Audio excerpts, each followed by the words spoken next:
नमस्कार। आज हम चर्चा करेंगे कोर्ट के एक बहुत ही दूरगामी परिणाम वाले निर्णय की।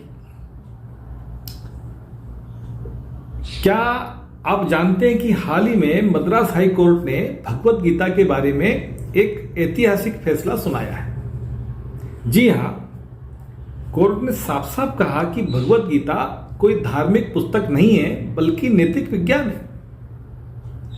यह फैसला 19 दिसंबर 2025 का है और पूरे देश में चर्चा का विषय बन गया है।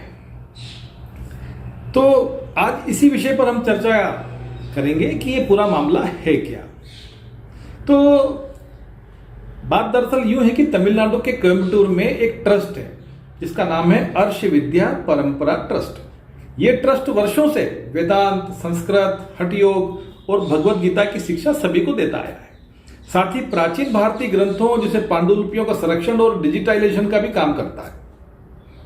तो ट्रस्ट को अपने काम के लिए कुछ लोगों ने विदेशों से चंदा देने की पेशकश की और इसलिए उस ट्रस्ट ने फॉरेन कंट्रीब्यूशन रेगुलेशन एक्ट यानी FCRA के तहत रजिस्ट्रेशन के लिए सरकार को आवेदन किया, लेकिन भारत सरकार के गृह मंत्रालय ने यह आवेदन खारिज कर दिया। और इस आवेदन को खारिज करने के दो कारण सरकार के द्वारा बताए गए।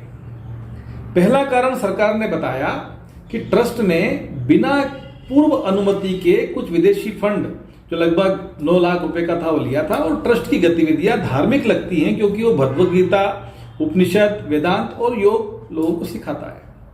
ट्रस्ट ने इस फैसले को चुनौती दी और मद्रास हाईकोर्ट की मदुरै बेंच में याचिका दायर कर दी। जो मेरे वकील विद्यार्थी हैं वो writ petition number 29610/2025 Madras high court search कर सकते हैं। इसमें जज थे माननीय जस्टिस GR स्वामीनाथन।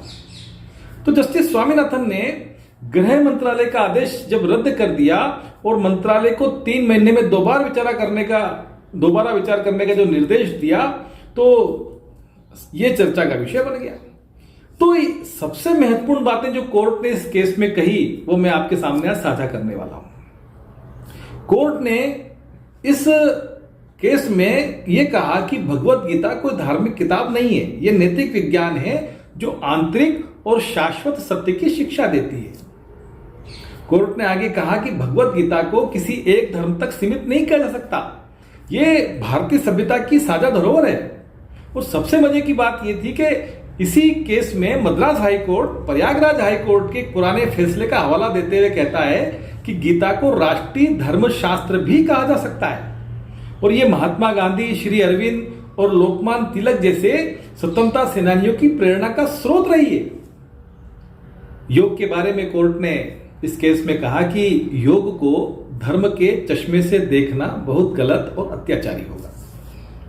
योग सार्वभौमिक है, यह शरीर का लचीलापन, दर्द निवारण और तनाव मुक्ति देता है।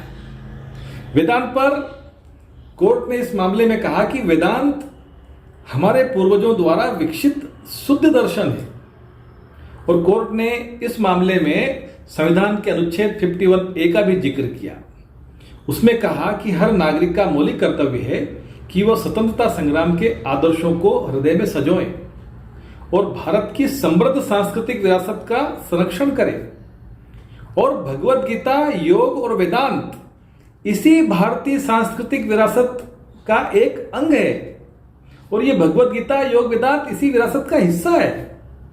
इसी प्रकार ये फॉरेन कंट्रीब्यूशन रेगुलेशन एक्ट के नियमों पर कोर्ट ने कहा कि किसी संस्था को धार्मिक संगठन कहने के लिए ठोस और स्पष्ट सबूत चाहिए। केवल गीता या योग सिखाना अपने आप में पर्याप्त आधार नहीं है और अगर छोटी मोटी गलती हुई है जिसे कंपाउंडिंग से ठीक किया जाता है, नहीं छोटा मोटा जुर्माना लगाकर ठीक कर लिया गया, तो सिर्फ उसी आधार पर रजिस्ट्रेशन खारिज नहीं किया जा सकता। मित्रों, यह फैसला सिर्फ एक ट्रस्ट का नहीं बल्कि पूरे देश के लिए एक बहुत बड़ा फैसला है।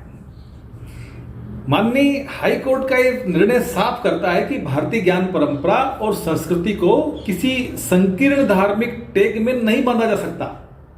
राज्य का नियमन जरूरी है लेकिन सांस्कृतिक स्वतंत्रता भी उतनी ही महत्वपूर्ण है। भारतीय संविधान पंथ निरपेक्ष है लेकिन वो संस्कृति या दर्शन का विरोधी नहीं है। तो ये फैसला हमें याद दिलाता है कि भगवत गीता जीवन का मार्गदर्शन है, कर्म, नैतिकता और सत्य का ग्रंथ है। ये किसी एक धर्म, पंथ या संप्रदाय का नहीं, बल्कि पूरी मानवता की धरोहर है। तो वास्तव में अगर आपको ये जानकारी अच्छी लगी हो तो मेरे इस वीडियो को लाइक करें, शेयर करें और कमेंट में जरूर बताएं कि आपके लिए भगवत गीता क्या है। तो निश्चित रूप से अगर हमारे भारत के विश्वविद्यालयों में भगवत गीता को एक पाठ्यक्रम के रूप में शामिल किया जाए तो माननीय मद्रास हाई कोर्ट का ये निर्णय हम सबके लिए बहुत ही महत्वपूर्ण है, दूरगामी है, अनुमति देने वाला है। तो आज इसी केस की, इसी जानकारी के साथ मैं आपसे विदा लेता हूं। कल अन्य विषयों के साथ, अन्य कानूनी विषयों के साथ मैं आपसे फिर मिलूंगा। तब तक के लिए नमस्कार, जय श्री कृष्णा।